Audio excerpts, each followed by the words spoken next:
Today on the Inside Scoop, we got a major Georgia update. Aggies in the mix for number one. Speaking of number one, the number one quarterback in the land visits Auburn. We got intel on that. Also updates on Tennessee, Virginia Tech, Notre Dame. And we also have a new Rivals ranking update to debut. So a lot to talk about, needless to say, on today's show. But before we do that, guys, make sure you are locked in and hit subscribe to the best recruiting channel on all of YouTube, the Rivals Recruits channel. All right, so today's show, it's a special collab edition of the Inside Scoop. We got a very special guest today. You may know him from his expert predictions, his award-winning show, The Wiltfong Whip Around, or his infectious smile. Let's bring in the great one, Steve Wiltfong. All right, and we are going to start with Georgia. Steve, the Dogs are making move with elite targets. Class is already up to number 5, and this weekend the headliner on campus was number 2 defensive lineman in America, Marcus Fakatu. Do you have the latest on his visit? I do indeed. Georgia, under Kirby Smart, has never finished with a recruiting class outside of the top 5, I believe, in the Kirby Smart era. Sitting at number 5 right now with the chance to move up. Marcus Fakatu would be a big addition. Experience was great. First time in Athens. Loved the whole energy they got going on with the football program. Talked about the development to the next level, seeing how they practice, said it felt NFL level already, said he can see why they're dominant in the SEC, especially in the trenches. He looks forward to getting back for an official visit. There's been a lot of smoke around Michigan, Notre Dame, and Ohio State in this recruitment, but Georgia is a place that he could really see himself flourishing and a program that you have to take seriously in this recruitment moving forward. All right. He's not the only out-of-state defensive lineman on campus over the weekend. Seth Tillman from South Carolina. Also, Tyler Alexander from the state of Florida were there. What's the latest on those two names? Well, they really made Seth Tillman feel at home, a top 150 player in the Rivals 300. They took care of him and his dad. He enjoyed being around Coach Smart, Coach Larry Scott. Talked about them being authentic in their coaching style, the way they can be role models, and the way that they have the same vision for each of their players. Tyler Alexander has been trending towards Florida on the Rivals prediction machine, including my forecast. But Georgia was a great experience for him. Seeing how they developed their players made it more real for him. He liked how intense and physical the practices were. And hearing Coach Smart mic'd up at practice, he said that was epic. Said Coach Smart was coaching nonstop, moving from group to group, and nothing gets past him. You can tell everybody is held to a high standard. That is the kind of environment he wants to be in.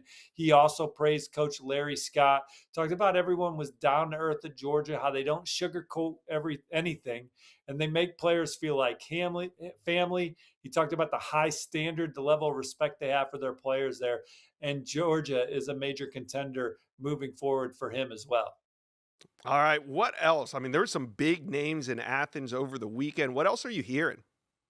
Well, 4-star linebacker Kenneth Simon is a big name in SEC circles, Alabama, Tennessee, a couple of the others that he has had a keen eye on. But he really enjoyed being around Coach Smart, Coach Glenn Schumann, Bryson Allen Williams, and this Bulldogs coaching staff. He said the way Coach Smart is at practice is different than a lot of places, and he loved it. So Georgia, a program to keep an eye on with one of the best out of Brentwood Academy as well. All right, Georgia fans, make sure you guys are subscribed because we are going to be talking Georgia recruiting all off season long. Also, big time weekend for D-line recruiting, especially out-of-state guys. Talk to us, comment section below. Who is your most important target on that defensive front? Let us know. All right, Steve, let's talk Notre Dame as the Irish are looking for another top 5 class. Let's talk big visit weekend in South Bend. The headliner this weekend had to be 5-star pass rusher Zyron Forstall. Where does Notre Dame stack up in his big list of suitors? Well, talking to his dad after the visit, he said top 5 and even said perhaps top 2. I think they sit in that top 2. Wow. With Texas A&M, his dad said, we loved our trip to Notre Dame. It was an incredible opportunity, a place with tradition, discipline, structure. Coach Freeman has put together an excellent coaching staff with passionate people about developing players on and off the field. And there's a type of environment that Zyron could see himself flourishing and one where his dad would love to send his son. So Notre Dame made a big move. They said it was a special place, talked about the number 1 graduation rate in college football, along with having the most players drafted in the NFL in the history of college football. So a lot of checks marked for Notre Dame moving forward. We'll see what happens with an upcoming visit to Texas A&M. All right. Well, not to be overshadowed, but the number 2 tight end in the nation, Jackson Dollar, who our scouts love here at Rivals, he was on campus again, and he's been kind of a front, or Notre Dame's been kind of a front runner in his recruitment. But Steve, he's been taking a lot of visits. Where do things stand now with Notre Dame and Dollar? I think Notre Dame and Georgia are the two front runners, and Notre Dame could have the edge, especially after another great visit. He loves the Irish. His mom loves the Irish. Got back around Coach Bivens, Coach Freeman, and he continues to establish a relationship with offensive coordinator Mike Denbrock. He highlighted the opportunity to be developed on and off the field by such a good program and staff. And life after football is a very important element of his decision in Notre Mm-hmm. Dame, and the way they prioritize that makes him feel excited about his potential future there. Now, his recruitment is going to continue to be a marathon. He's going to take a lot of visits. He's going to take his officials. He plans on taking an official visit to Notre Dame in late June. So maybe they get the last opportunity to host him before he makes his college decision.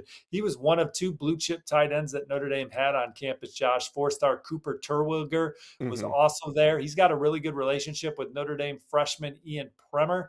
And he said the campus was awesome. He's built some relationships with the staff, loves how Marcus Freeman has turned this program into a powerhouse, highlighted the culture.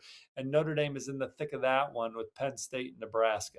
All right. Well, what else do you have coming out of South Bend on another big visit weekend? Well, 5-star offensive lineman Albert Simeon was maybe the headliner on campus that took a visit to Notre Dame last fall, had a fantastic experience, was able to get back on campus, talk to some sources that spent time with him, and it sounded like he felt at home at Notre Dame. Notre Dame, from a faith, football, and academic standpoint, checks all the major boxes for Albert Simeon, the track record of development on the offensive line. It's a place with a lot of like-minded people. Notre Dame continues to be in the top two, in my opinion, with Texas A&M. Cameron Wagner, 4-star offensive lineman from Illinois.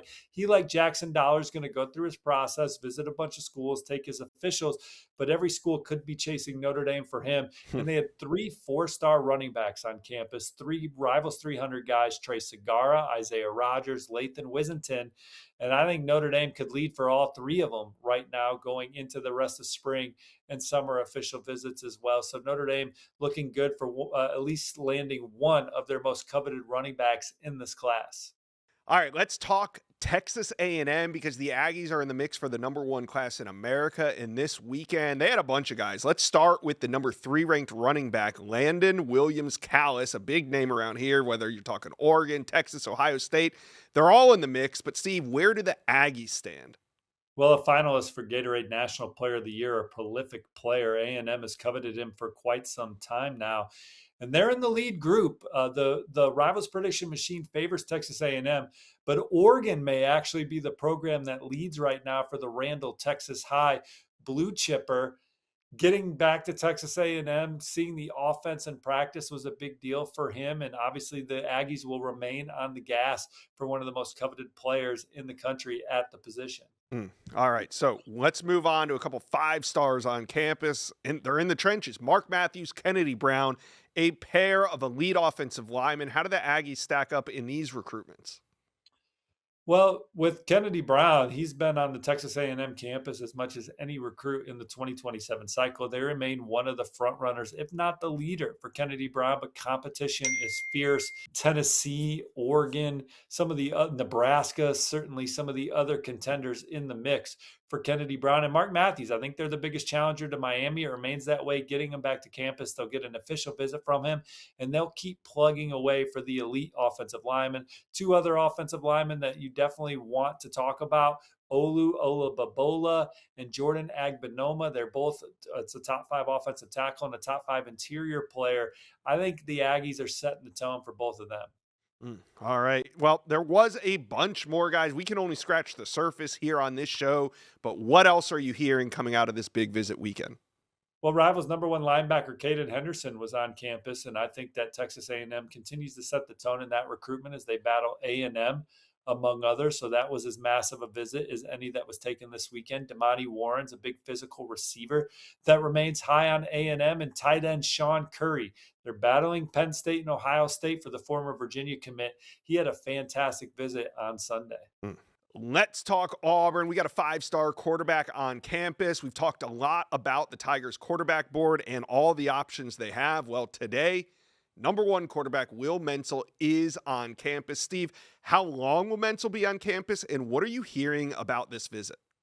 Yeah, he just arrived for a 2-day visit, and this is one of the most coveted players on Auburn's board, regardless of position. The Tigers staff has been on Will Menzel since they were at USF, one of his earliest offers. Now he is the number one passer in the Rivals 300, and he visited in January. And now they have him back for 2 days. And what's big about this visit is his mom's on the trip. She did not make the trip the first time around. So, chance for her to see the campus and get the sense of the vibe around the football program. He Zooms regularly with Coach Golish and this coaching staff, feels very comfortable with the staff, the offense, and the potential development that he would have playing under them. And while my prediction is on Oregon, I could easily see Will Menzel playing for Auburn. They're firmly in the top two, if not already the front runner coming in. There's been a lot of buzz around Oregon. He visited in the fall, visited in January, but Auburn has done a fantastic job in this recruitment to date, and they want to continue to capitalize on that this week. All right, so Will Menzel, not the only top quarterback on campus this weekend. Who else was there? Well, over the weekend, they hosted Izzy Abrams out of Chicagoland, Montini Catholic. They are leading on the Rivals prediction machine for Izzy Abrams. He had another great visit to the Plains after visiting in January, and Auburn remains well positioned for him as well. So between Will Menzel and Izzy Abrams, quarterback recruiting is humming right now, and we'll see who ultimately ends up in the fold.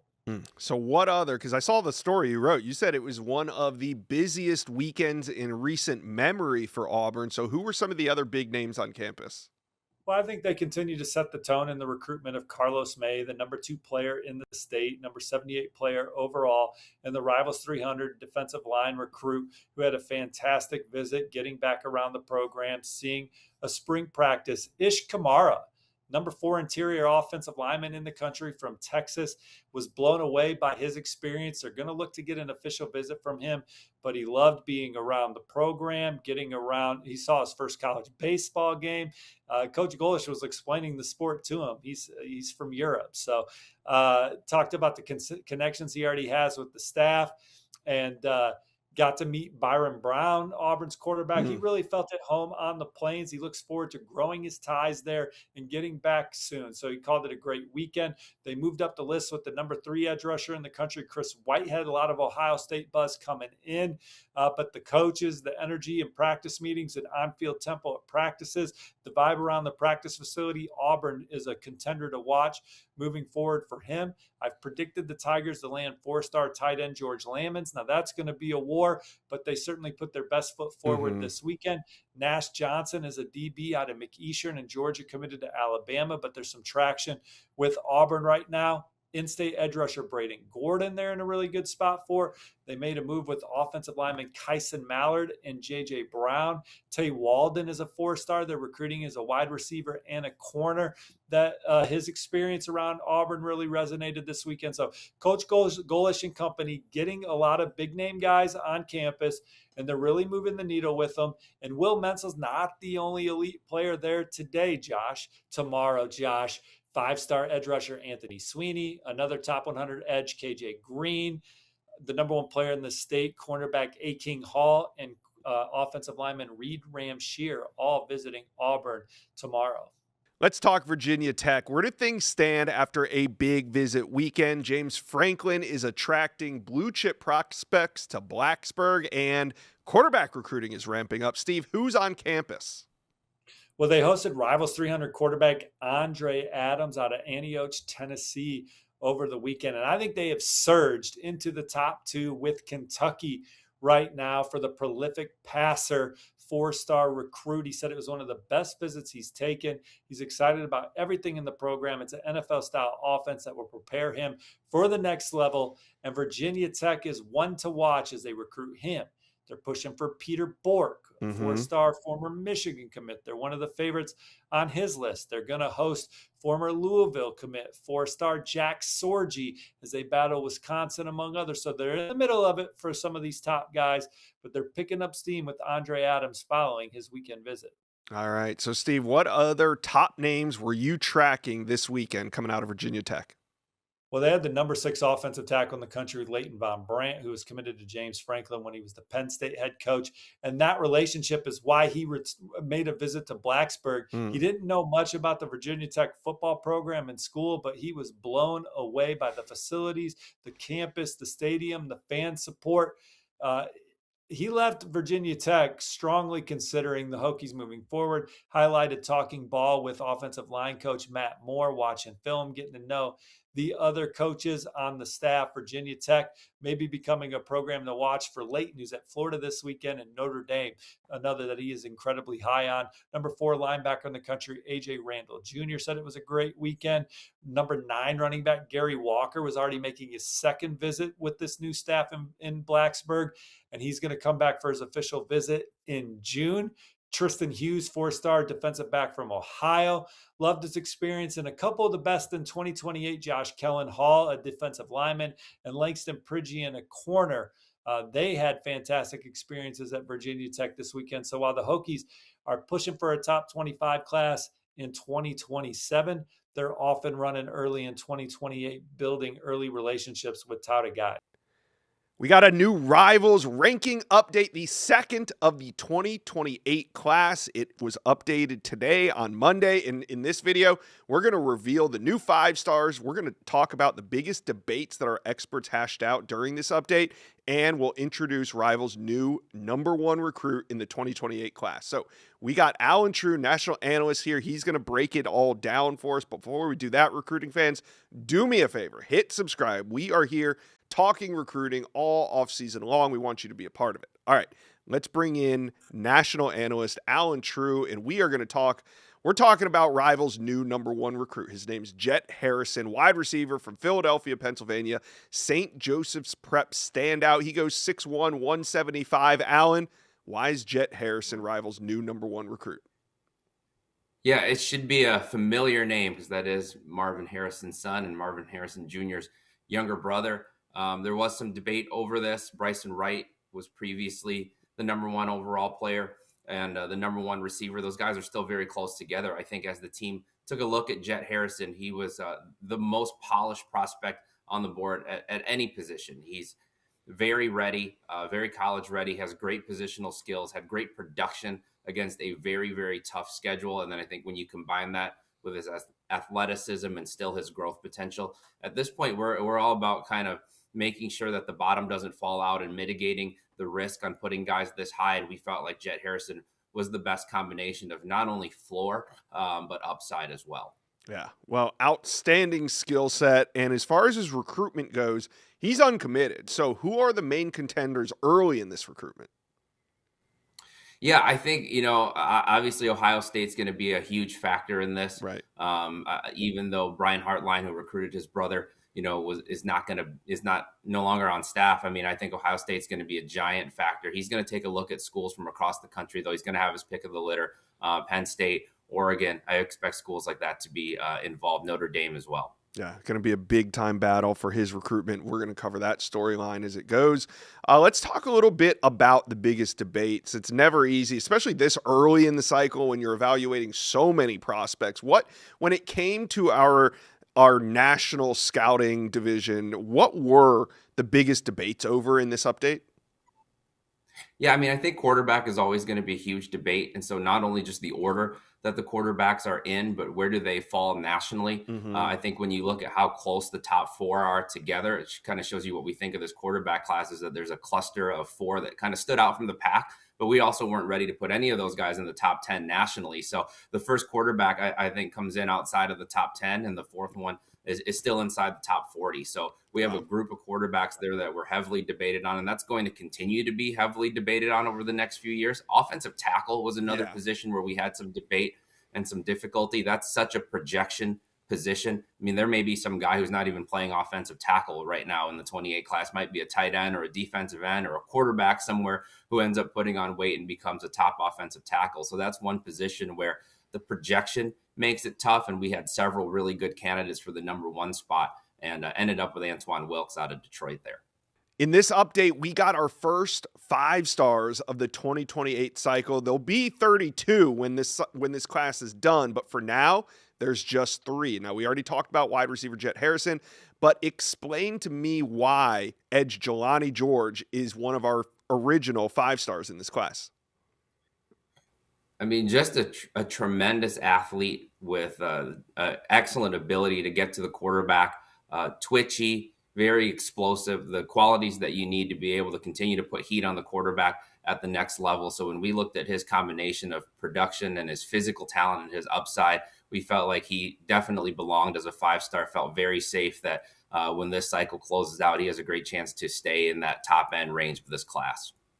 All right. Now, the third 5-star in this class, joining Jet Harrison and Jelani George, is wide receiver Bryson Wright. Talked a lot about this guy on the channel. He's from Jacksonville, Florida. Why is Bryson Wright a 5-star? Well, he's got tremendous physical skills. He's 6'3.5", 210 pounds, very, very physically ahead of the game at this point. There's a reason he was the number 1 in the past update. Still going to have a chance, I think, to challenge Jet Harrison for that number 1 spot, both positionally and nationally. A guy who is very, very mature in terms of his physicality and his game, and can go up and get the ball. He uses that size in contested situations, and is this guy who's tough to bring down in the open field afterwards. So he can win 50-50 balls. So he can catch some passes over the middle and break some tackles and make some things happen on the back end. All right, the first 5 stars are out when it comes to 2028 in the Rivals rankings. You guys, you're the real recruiting experts. Talk with us. Tell us, who do you think is going to make the cut for 5-star status in the next rankings update? Put it in the comment section below.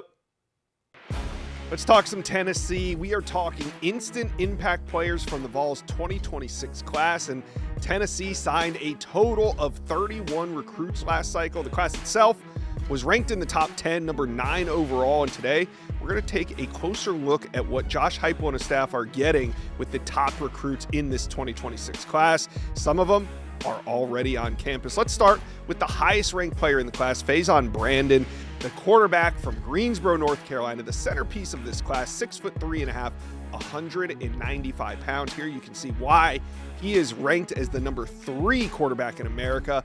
Top 10 prospect overall, coming in at number 9. Tennessee's getting a great one here, folks. Get ready for the Faison Brandon era in Knoxville. It's going to be great, and it is just getting started here in the spring. Brandon already participating with the team, competing for QB1.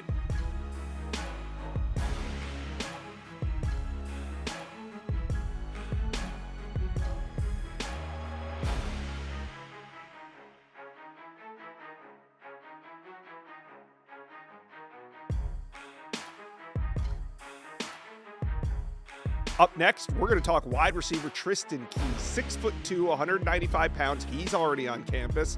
Comes from Hattiesburg, Mississippi. The number 2 ranked wide receiver in America. Number 15 overall prospect. And if you remember this commitment, it was a big one because he flipped. He flipped from LSU, longtime commitment to the LSU Tigers. Committed about 6 months to the Tigers before flipping to Tennessee in August. Now, people weren't so sure if Tristan Keys was going to be, if Tennessee was going to be his final destination, but really, after he flipped, there was silence from his recruitment. Keys was locked in, and he is now on campus in Knoxville.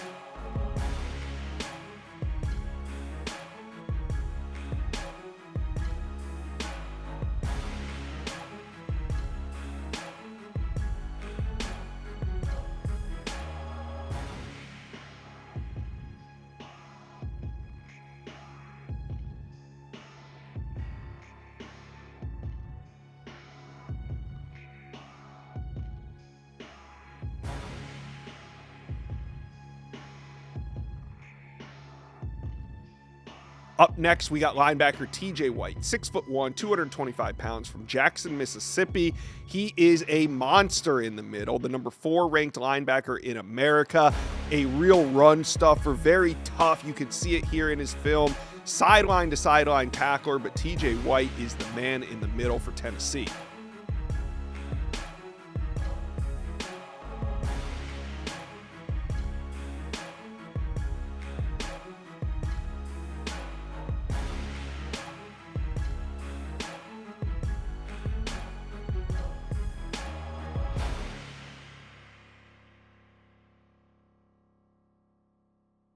Up next, we got linebacker Braden Rouse. We go from the number 4 rated linebacker in America to the number 5 rated linebacker in America. Braden Rouse, he's a great complement to TJ White. He goes 6'3", 205 pounds, a little more rangy, a little bit more.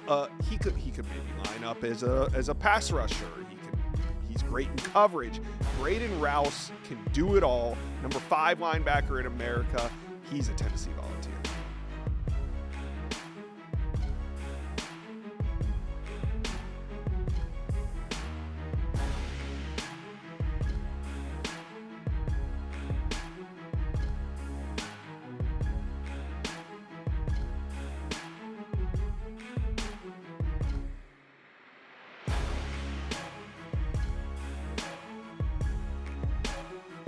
All right, now we got to take a look at safety Joel Wyatt. This was a huge win for Tennessee. He's from Murfreesboro, Tennessee, 6'4", 196 pounds. He's the number 8 ranked safety in America, and in all honesty, I thought this one was going to be a layup for Tennessee. Joel Wyatt's recruitment blew up. Notre Dame, Michigan, Oregon, Penn State. There were so many teams involved for Wyatt, but in the end, he's a Volunteer, and he is going to be a great one in Knoxville.